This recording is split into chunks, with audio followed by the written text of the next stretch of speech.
We all are only 1 degree removed from knowing someone who is being impacted by workplace violence or some form of online exploitation. This issue filters into employee wellness, impacting engagement at work. Let's bridge this gap by bringing awareness and education to these pressing issues and shield the vulnerable. Everybody, welcome to Shield the Vulnerable, Untold Stories. Today's guest is David Everitt. And this brings me back to the grassroots of when I stepped away from law enforcement and started really focusing on education for parents and youth and children around the topics of online child exploitation and protection. David, you are the founder and CEO of GameSafe. You are bringing the gold standard of protection for children while they're gaming online. You are an entrepreneur all around. You've been involved in a lot of projects. You've worked as a chief technology officer, very integrated into cloud and API consultant. And, you know, for anybody that's listening that doesn't know what all those things mean, don't worry about it, because that's about the last you're going to hear of it. But David, you bring a lot of clout to the amazing work you're doing. So welcome and thank you for being a guest here today. Thanks for having me. Yeah. So let's dive right in. Like I said, you got a background working in a lot of technology, a lot of different areas, but the mission of what you're doing started as a response to your own child actually being preyed upon while they're playing games online. Absolutely. So to that, you know, it's always as a parent, right? You want to allow your children to go and interact socially on games and things like that. And my wife and I, me being a technologist, her understanding tech, but also understanding the safeguarding of our children in a deeper fashion, you know, we talked a lot about letting our children play online, because these games today they're not just, you don't just get in there and play like a game by yourself. There are social networks, right? And in such, what we wanted to do was to make sure that our kids were as safe as possible. So we created fake profiles for them. We never let them put pictures up. We let them know all of the warning signs of grooming, what personal identifying information is. You know, we're teaching our kids these things at 7 and 8 years old. Yeah. So their children today are a lot more privacy centric as well. And so especially as they grow up on the internet, you know, they're aware of at least some of the things that you don't want to be teased with, or, you know, if you put your picture out there, there's a possibility you're going to get bullied or teased or things like that. Right. So what we did is it was the game Minecraft. And Minecraft back then was just this blocky, fun game where low resolution, but had massive popularity, still does. And my eldest daughter, she was an aspiring YouTuber, right? She wanted to go and be like some of her idols who would do the Minecraft tutorials basically and gain popularity in that fashion. But she was avid about it. And so what I did is my wife and I agreed, and I created the server.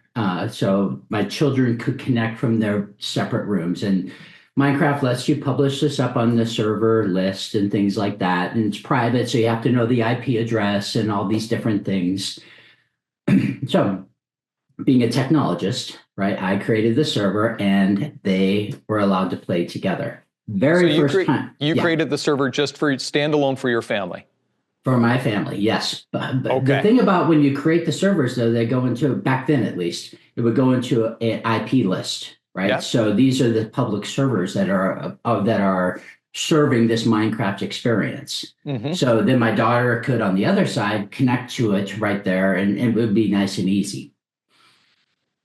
When you do that kind of a thing from a tech standpoint, you have different permissions, right? Because as the owner of the server, I can actually see the incoming traffic, right? And where it's originating from. And being a technologist, it's not hard for me to do things like what's called a backwards VPN trace, things like that, and see where the source is originated. But that wasn't my goal, right? My goal was simply to allow them to play together. right? And play safely. Exactly. So I created the server, and my wife was in the other room. I think my daughter was 7 at the time, and very first time playing Minecraft.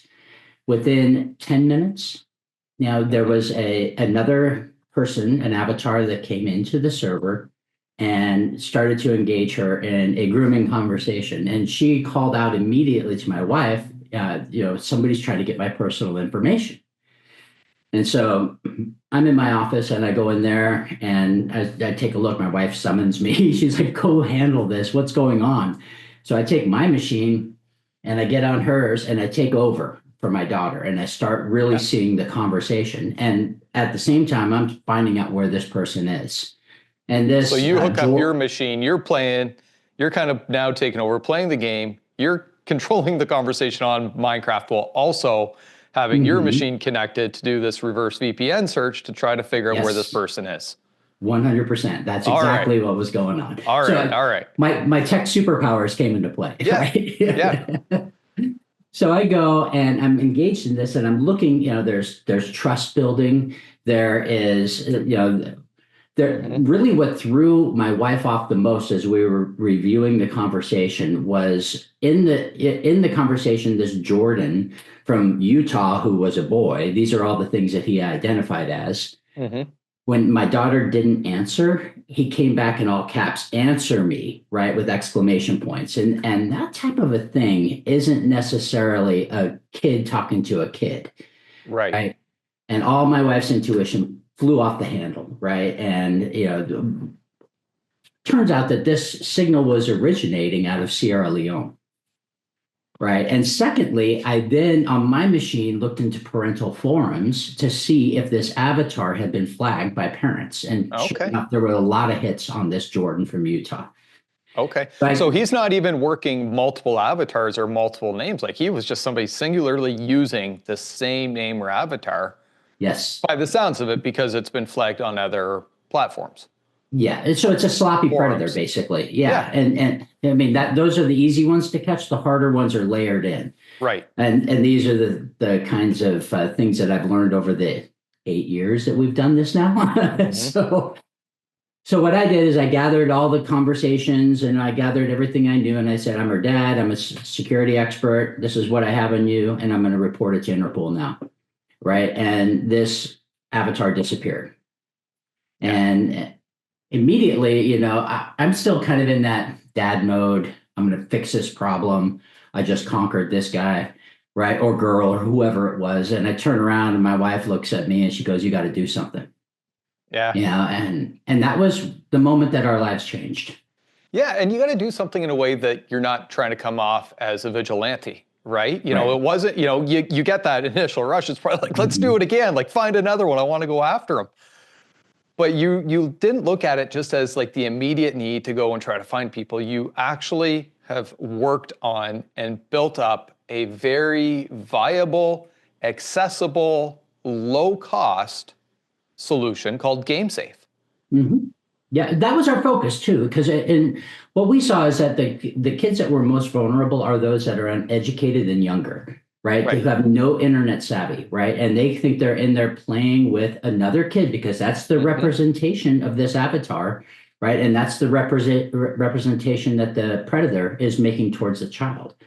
Right. Is that they're just a kid. I'm 11 years old. I'm from Utah. What parks are in your area? Oh, yeah. What do you like to do there? Can we meet there? Things like that. Yeah. That is a predator trying to get my child. Yeah, 100%. So for anybody listening, I want to kind of address a couple things here because as David said, this guy was sloppy, okay? Mhm. So parents don't get the wrong interpretation here. Yes, it does happen where you go on and within minutes the conversation happens and it escalates further. But a lot of online predators will put in days, weeks, months, up to a year in building trust with a victim. Children or an adult, okay? And so the best visual that I give parents is picture a big funnel. As long as an online predator is dropping names into that funnel through the top, and a name is dripping out the bottom, or a victim is dripping out the bottom, they are winning. They don't need every single person that they fill that funnel up with to come out the bottom. They will discard the ones, the David Everetts, who come in and block this attempt right away. But most will put in a lot of time. Some are just looking for a quick win. Who are you? Where are you from? Build that trust and hope that they get an unassuming child.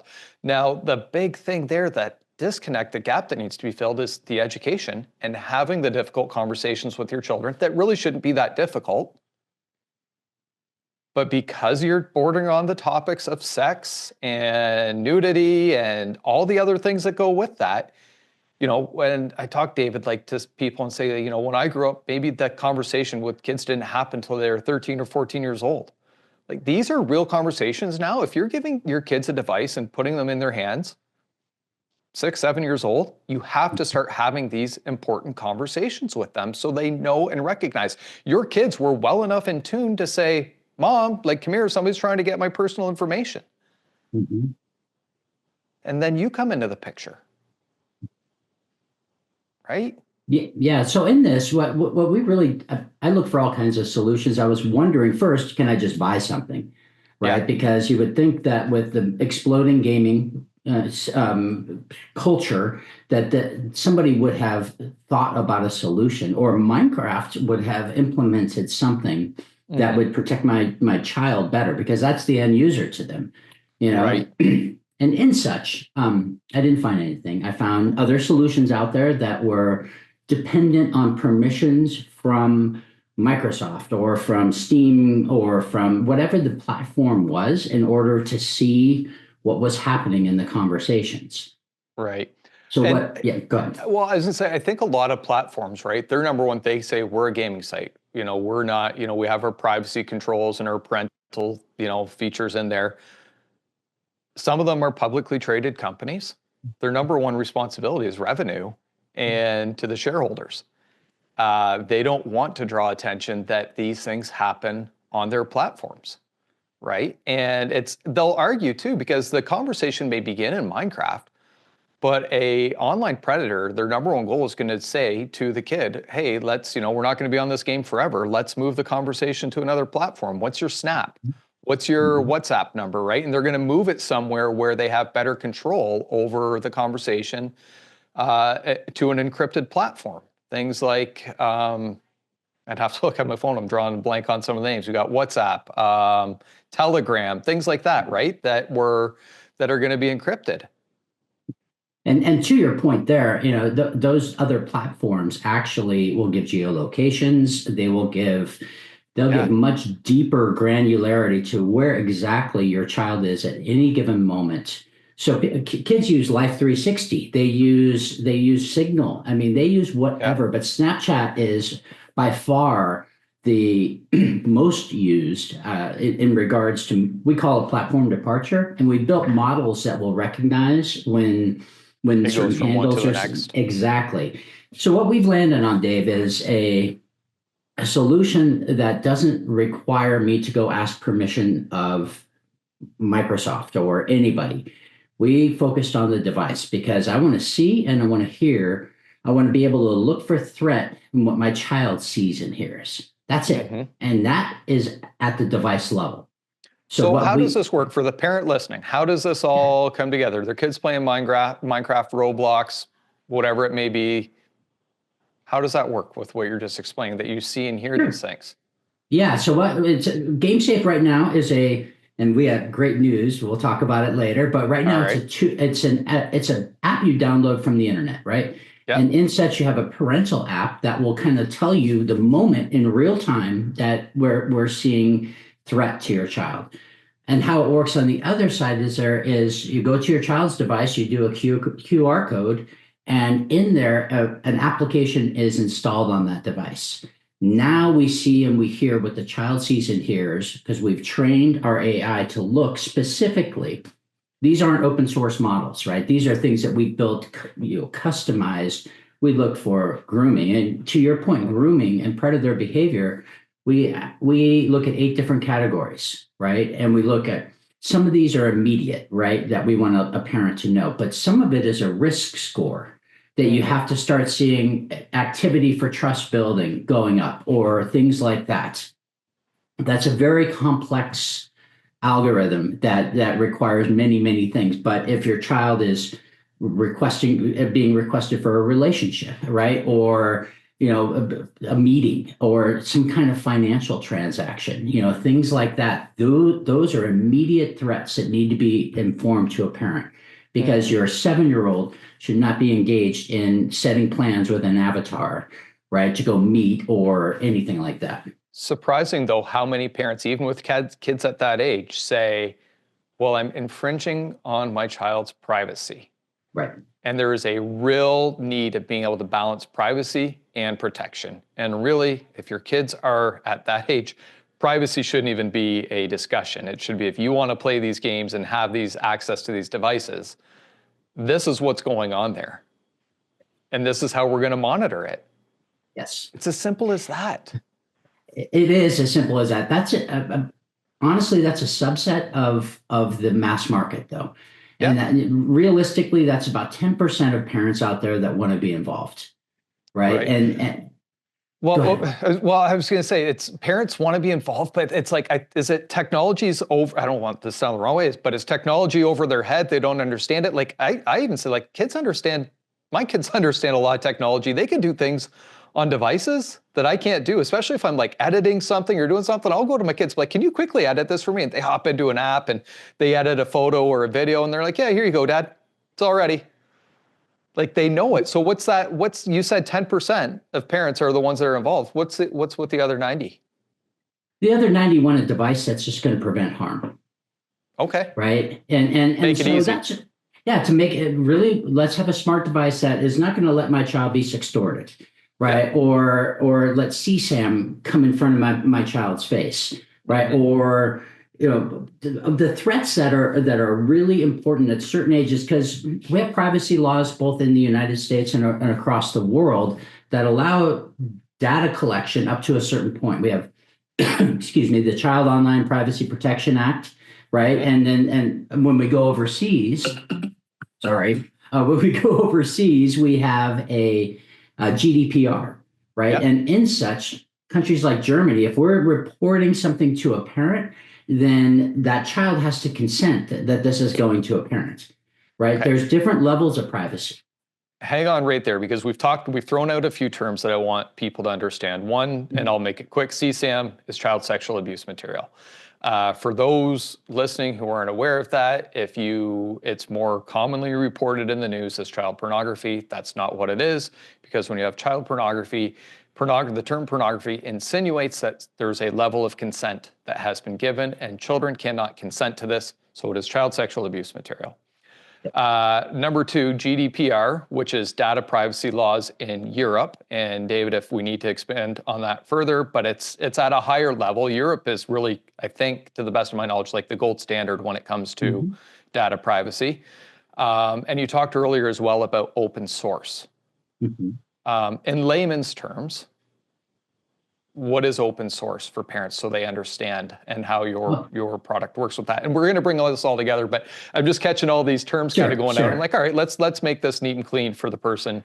Yeah, I apologize, because I am a technologist, and I will throw acronyms out there that will confuse everybody. Open source is really important. There's been a lot of work in regards to artificial intelligence, and it's much like there's a repeated process that trains AI in order to learn and predict behavior.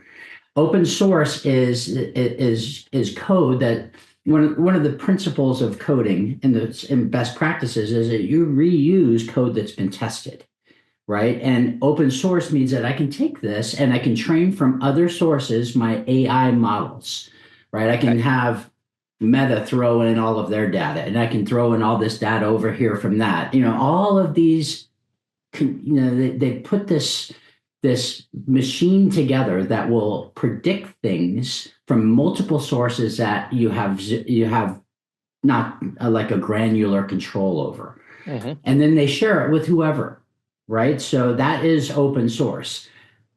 The thing about what we wanted to protect, so it's smart from a coding perspective to have a baseline of something that's been reused, but then you shut the gate, right? And you only allow certain influences into your data set. Otherwise, it becomes diluted or biased, right? And you don't want to bias data sets when you're talking about the safety of your child because you don't know where that comes from.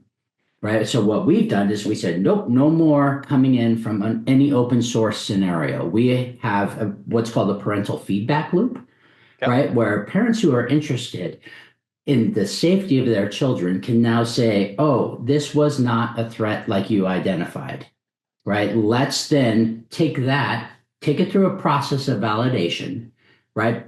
And then let that go back into our training cycle for the next, right? To make the model sharper and smarter and smarter without outside influences that could degrade the veracity of your models. I like it. So it's very refined. Extremely refined, 99.6% accurate. Wow. Yes. Okay. So we were talking there about the 90% of parents who just want that easy solution. Mm-hmm. Let me talk about that one because I'm really excited about that. All right. So what I've developed over the years was really a tool for my children, right? Yeah. And I went through all of the evolution of what I would like as a parent, right? In order to determine threat. I saw my children, they were maturing, and so I wanted to be able to not have it so sensitive. So I put in sensitivity sliders. So as your child goes through different stages in life, you can turn down vulgarity, right? Or turn up bullying, or turn, so there's just a slider. Doesn't mean that we don't identify the threat. We just don't notify you as much, right? And so how GameSafe works is that when we see a threat, we notify the parent, we show them the exact conversation and context, the whole thing, and where we put it. And then they can touch it and say, nope, yep, nope, yep, this is what it should be. And so we've really taken that approach. Yeah, go ahead. I see you think. I see you thinking. Oh, the wheels of the hamster wheels running 100 miles an hour here right now. So I'm only 8 years into this, and what I'm really excited to announce is that GameSafe is partnering now. We're teaming up with a company called Safe2Net. Safe2Net, Safe2Net, and Safe2Net. They have a solution that we are contributing to with our models that when the moment your child, as a matter of fact, this will not be software anymore. This will be delivered on devices when you pick them up. And so we have changed the model. No downloading from the App Store, Android, Google Play. Yes. It's going to come on device. On device. You can go to Verizon or Apple Store or HMD Nokia is the contract that we can publicly announce right now. Wild. Yeah. So this then, the product is called HarmBlock, right? Yep. And right now in its first stage, we will eliminate sextortion and child sex abuse materials. And the important part of this is that our algorithms will determine between an adult and a child, right? And it will not let them see pornography or naked imagery of a child or an adult, right? Or they cannot, the moment your camera comes, so say the child is being sextorted, the camera comes to them and they're demanded to take naked pictures or whatever, it will block the camera from an operating system level. Oh, wow. Immediately. So nothing can happen. Yes. I love that. Yeah. So that has been picked up. You're giving parents the autonomy to gauge what level of privacy they want to give their child. If my kid's 17, it's going to look different than if they're 7, right? When you're preparing kids to be able to make their own decisions, make errors, right? And it's okay to make mistakes, but some of these mistakes are life-changing and we don't want to go that far down the road. But you're giving parents the autonomy to be able to set that up and set their kids up for future success. Even I know when we started with education for parents, the goal was never to take technology out of kids' hands. We live in a content creation world. They need it for education. They need it for work. Kids need to know how to use technology, whether we agree with it or like it or not, as parents going, oh my God, my kids always got their, I remind my wife sometimes, I'm like, because if our kids are playing a game on the phone, I'm like, that was me with a Nintendo when I was a kid, or a Sega Genesis or something else, right? We all did it. It just looked differently. Right. But kids got to have these access to these things. We can't just go taking them away. But what you're doing is changing the way in which they can use them and giving parents that peace of mind. Mm-hmm. That's 100% what the idea is that, and then we have a secondary solution, right? And in this, we want to not take away the granularity of a parent being able to see and monitor and geofence their child and do all of these different things that 10% of the market really wants to be involved with, right? And so what we are doing is we are refreshing a brand that everybody knows called Net Nanny. And Net Nanny has been around, one of the original pioneers in child protection software. And we are adding in HarmBlock technology and GameSafe technology to Net Nanny. Within the next 6 months, we'll be releasing this in phases to where now you can have that software package, right? If you want to have a deeper level of alerts that come to you, right? And if you want to say, oh, my child's gaming and they're on the Xbox and we're seeing this happen right now, those parents can have that kind of solution. What we want to do, though, is we want to also serve that other part so we can really have the most protection possible. I love it. I love it. So how's it going to work? And I know some things you can't cross the boundaries on talking right now. You got a lot on the go. So right now it's a mobile friendly app, whether it's for an Android or an Apple. And there's a monthly subscription. But eventually it's going to come on device. Is that something still that parents have to register for and say, okay, this is on my device, I have to register for it? Is it open? Like, does it come with their mobile data package? Like, how is it going to work in the future for parents with access to it? Yeah, well, in the future, like in the summertime, you'll be able to go to like Verizon and get a Nokia phone that will have in it. You say, I want a safe phone for kids, right? And you will get then that preloaded device that will work the moment you turn it on. And it will block your child from being able to take naked pictures of themselves or view naked imagery. That will be available immediately. That is so cool. That is so cool. And one thing there, like, that parents need to consider as well. I know it's a thing, right? Kids take pictures of themselves and share it with a boyfriend or a girlfriend or friends, whatever it may be. What they don't consider is still in taking those images, it's still considered CSAM, child sexual abuse material. Now, I'm not going to speak for every jurisdiction. These are laws that are going to vary state by state or country by country.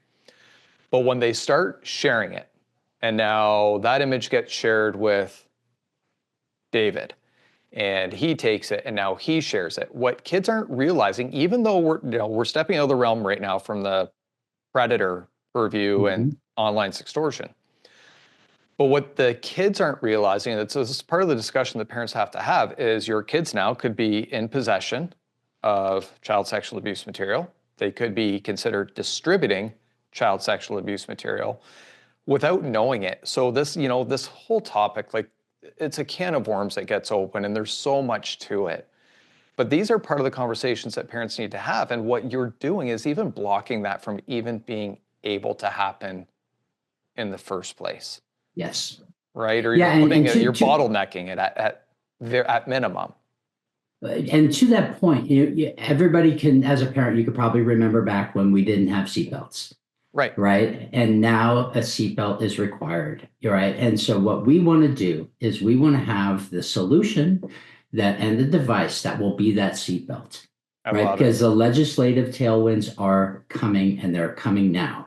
Right. And in such, we want to be able to have the most impact worldwide immediately. We're in a race right now to combine our technologies to make this into something that will be the most effective seatbelt that your child can ever wear when driving on the highway of the internet.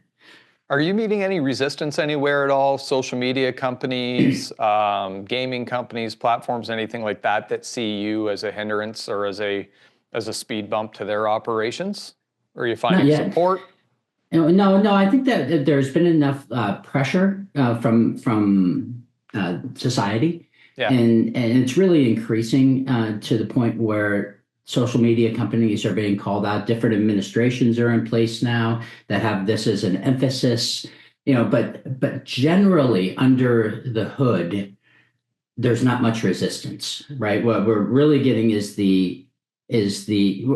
we're offsetting their liability, right? And in such, we prevent an escape hatch for them basically by taking away that they don't have to change their platform because we do it on device, right? We don't worry about if Meta is still serving this or whoever it is or whatever, because they have data privacy laws that give them that section, whatever it is, immunity. There is a section, we're going to sunset that thing too, in legislation that gives these big companies immunity over sharing of data that happens by people who use our platforms. But we have not seen the resistance.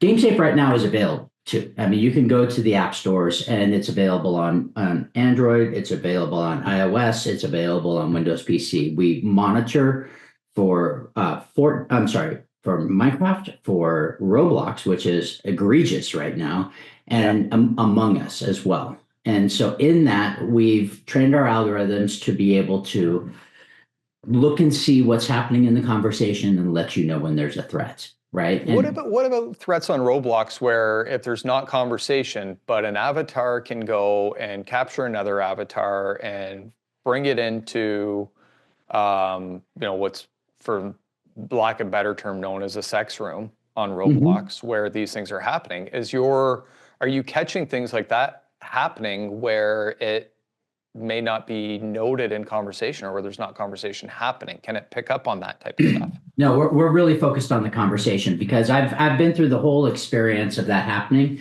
specifically, and always in there are rooms that we've identified in our lists that are dynamic, that certain creators create rooms that are 100% used for this purpose.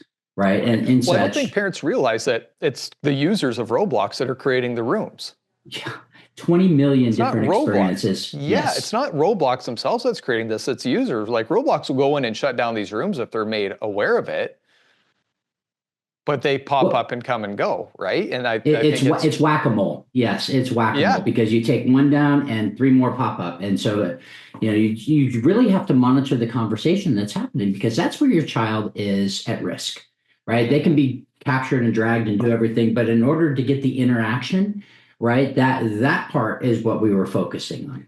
And most online predators of any sort, or people who think it's funny to do this, are going to be engaged in conversation with it. That's part of the control mechanisms that they like to exude over people, and they aren't just doing it silently. So that makes total sense that you're focusing on that conversation. Yeah. Wow. This could go on. There's a lot more. We could talk for hours, right? Yeah. I mean, but in there to just be focused on, what we as a combined company, we're all going up under the SafetyNet umbrella, and in that umbrella, our product will be HarmBlock, right? HarmBlock is going to be the standard that will be available to prevent harm on the child's device, right? And do that not just for image-based, which is first, but for text-based too, which we're adding to it. Yeah. Right. So these two things in the HarmBlock solution will be available on every device that you can purchase. Right. And in such, we want to be able to safeguard as many children as possible. Yeah. If we leap back 15 years, 10 years, 5 years, do it in 5-year chunks and where we are today, the landscape of online gaming, AI abilities, generative AI, all of these things have greatly transitioned. David, where do you see, things going with the online world, or what excites you about the future from today and 5 years, 10 years, even 15 years from now? Exciting and terrifying at the same time, right? So really virtual reality is where we are focusing our explorative efforts right now, because there's such a visceral psychological change that happens in that space to where it can be used for great things, but also can be incredibly misused. And it's the Wild West in virtual reality right now. That's a fantastic way to put it. So what I see is that technology will keep going and going and evolving, and you can't put that back in the box, right? It's going to continue. What we want to make sure we bring is the awareness, right? And we want to bring a tool that will help keep the child safe.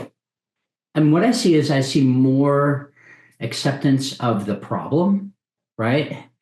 That excites me, because in such, what people have to become aware first before, and that you have to be able to talk about it, right? Because if you can't talk about it and you can't really tell your truth, I think every parent's got the nagging feeling that something could be happening to their child meeting a stranger online. Yeah. But are you addressing it, right? Right. That part to me is what is exciting. Can we address it together? Yeah. Yeah. Parents, what they think, right, is I could be, if my kid has this in their hands, they got a phone or a device in their hands, we could be driving from here to school. They could be sitting right beside me at the kitchen table or the couch. They can be in their bedroom. We're openly allowing, the doors are open for strangers to be invited into our houses without us even knowing it. And to have that mindset of thinking it won't happen to me, it won't happen to my kid. I've talked to my child, they would never do that. When grooming takes on that weeks, months long process, those barriers are broken down. The trust is built up. Adults fall victim to this, just as susceptible to children. It can happen. The worst belief that a parent can take is just thinking it won't happen to me. It can be devastating for parents out there. Look up James Timothy Woods. Look up the name Amanda Todd. So many names. Some of them are escaping me right now, and that's besides the point. Look up these kids and their families and what happened to them when they thought it would never happen to my child. It happens. And so not having the conversation, not putting the measures in place is the worst thing that you can do. Yes, there's balancing privacy and protection. But kids, I think, in my point of view, I'm not telling anybody how to parent their kid. They have to earn that trust. And they do it little by little, and they stack up the wins. But they know that you're there walking alongside them. And I think, David, what you've created with GameSafe gives parents that tool to walk alongside their child and help them build the social resiliency to everything that can happen in the online world. Yeah, I think so too. And so the bigger part that I've seen as part of this evolution of GameSafe was that I now see the influence that the influences that are affecting my children. My eldest daughter has a disability, and she gets bullied a lot. And in such, if I am not aware of what's going on, I don't see, she could be coming out of her room in a sullen mood and all of these different things. I have no idea what's happened to her. But as a proactive parent, I could say, oh, I understand what's happening here, right? Let me talk to her about it. Let me open this conversation. And it's deepened our relationship. There's no friction for my children, right? Yeah. They're game safe evangelists because they recognize that I'm not there to take away their privacy. I'm here to protect them, right? And nothing they can say to me is going to make me upset with them, right? It's the things they hide that can be painful, right? So let's have an open conversation, right? Let's really get together as a family and build something strong with the internet in mind, right? Because I'm not taking those relationships away from you. I just want to help walk you through them as a parent should, right? And if I don't know, how am I supposed to walk side by side with them? Wow. Where can people find you? Where can they find GameSafe? Where can they connect? I know things are changing for you, but you can give it still all. get GameSafe right now. You go to gamesafe.ai, right? Or you can look it up in the Apple Store, or you can look it up in Google Play, right? And you can go get the service. What I'm going to do is I'm going to drop in a code for your listeners, right? To where I will give 1,000 free memberships, right? For people who want for a year. Right? Go ahead and try it for a year because I want the feedback to train the models, right? I want you to tell me if my models aren't working right. And so I'll give you a code that you can enter in on checkout and you won't be charged for a Awesome. year. Awesome. Awesome. Awesome. I love it. David, I don't know, you're a captain of industry. You're pioneering the way of this such a complex world where parents have a lot of fear. They know it can exist, right? You're making it easier for the 90%. And when he says the 90% of parents that, don't, that's not a knock at all on parenting. We're busy. You're busy. You're working professionals. You're running all over with your kids to sports. The online world is difficult to understand. You are making it easier for people to navigate, and thank you for all the work. This is really cool to watch the evolution of this. Well, thanks for having me, Dave. Yeah, you're very welcome. For those listening, listen, today it's a deep topic. There's a lot to it. I can promise you when you go to gamesafe.ai, it is much simpler than what some of the speak or the technology terms that you've heard here today. But you have to check it out. Like, just go to gamesafe.ai, check it out. Share this if you've got nieces, nephews, grandchildren, brothers, sisters, it doesn't matter. Tell somebody about this podcast. Let them learn from it. Let them understand and know that the problems that David and his team are solving are real, but they're making headway. They're doing great things. So that is it. It has been another episode of Shield the Vulnerable, and the name Shield the Vulnerable doesn't speak any louder than what it does with what you're doing, David. So thank you for being here with us today. Thanks, Dave.